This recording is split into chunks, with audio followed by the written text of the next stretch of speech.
You know the sound. It is not a physical noise, yet it vibrates through your bones every time you refresh your screen. It is the hollow, digital echo of a notification, a phantom validation that says you exist, if only for a fleeting second.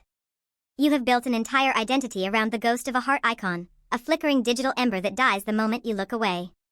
Beneath the carefully curated aesthetic, behind the screen that glows in the dead of night, you are terrified. You are terrified that if the world stopped watching, you would simply evaporate, becoming nothing more than the cold, dark glass you hold in your trembling hands. You aren't looking for connection, you are looking for an anchor in an ocean of your own making, searching for someone, anyone, to tell you that you are real, that you are visible, that your silent, screaming interior is not just a figment of your overtaxed imagination. The morning light creeps into the room, cold and indifferent, but your eyes are already dry, fixed on the blue light. You aren't awake, you are performing. You are checking the metrics of your own relevance, measuring your worth in increments of engagement. There is a precise, mechanical agony in the way you craft your captions, stripping away the messiness of your life to present a polished, digestible version of you. You worry about the timing, the tone, the perceived level of casual detachment. Each post is a desperate plea disguised as a nonchalant update. You are the architect of a facade that is becoming increasingly heavy, a monument to a person who doesn't exist outside of the pixels. During the day, you walk through the motions of your life with a calm, practiced exterior. You laugh when the situation demands it, you offer the expected nods in meetings, and you hold your posture with a rigidity that screams "I am fine." But inside, the storm is unrelenting. It is a carousel of overthinking that never stops. Why didn't they respond? Is this too much? Is it not enough? You are constantly editing your own history in real time, haunted by the fear that your authentic self is fundamentally unlovable, and that if you were to drop the mask for even a second, the emptiness would swallow you whole. You find yourself sitting in a crowded cafe, surrounded by people who are all doing the same thing, projecting, observing, waiting. You feel like a ghost observing the living. The noise around you becomes a blur, a static hum that amplifies the deafening silence of your own mind. You wonder if they, too, are carrying this weight. Do they also feel this frantic, clawing need to be seen by strangers? Do they also feel that their internal value is a depreciating asset, tethered to the whims of an algorithm they cannot control? The irony is sharp and bitter. The more you scream for attention, the more invisible you become, even to yourself. You have lost the ability to sit with your own presence because you have taught yourself that presence is only valid if it is broadcast. When you are alone, you feel like a character who has been written out of the script. You wander from room to room, reaching for the phone not because you have something to say, but because the silence of your own company has become an interrogation you are not prepared to endure. The struggle is not about vanity, though the world will surely label it as such. It is a profound, aching fear of erasure.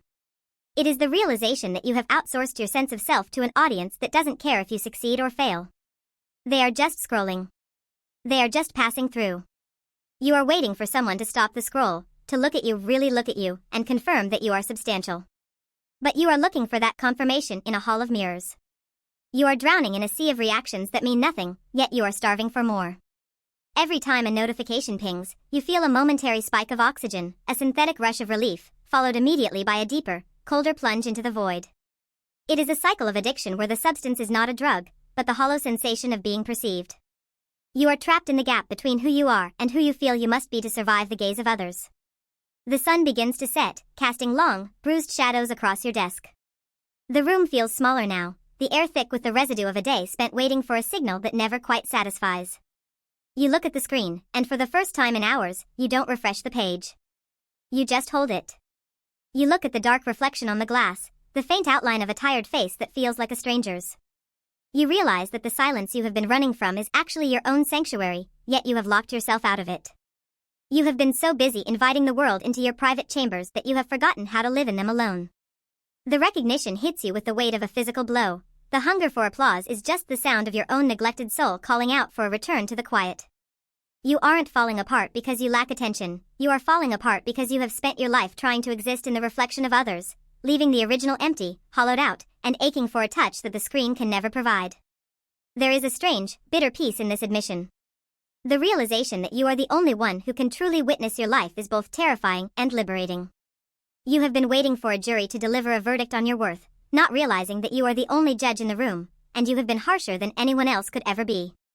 The notifications will continue, the scroll will never end, and the digital tide will keep rising, but the power has been in your hands the entire time. You put the device down. The silence in the room is no longer an interrogation, it is a heavy, velvet curtain finally closing. You are tired, bone-weary, but for the first time in a long time, the person sitting in the dark is finally, truly alone with themselves. And in that stillness, there is a quiet, jagged truth. You are not a performance, you are not a post, and you are certainly not the number of hearts beneath your name. You are the one who remains when the screen goes black, and that, perhaps, is the only version of you that was ever meant to be seen. The loudest applause is heard by no one. The deepest ache is felt by the one who is seen by all.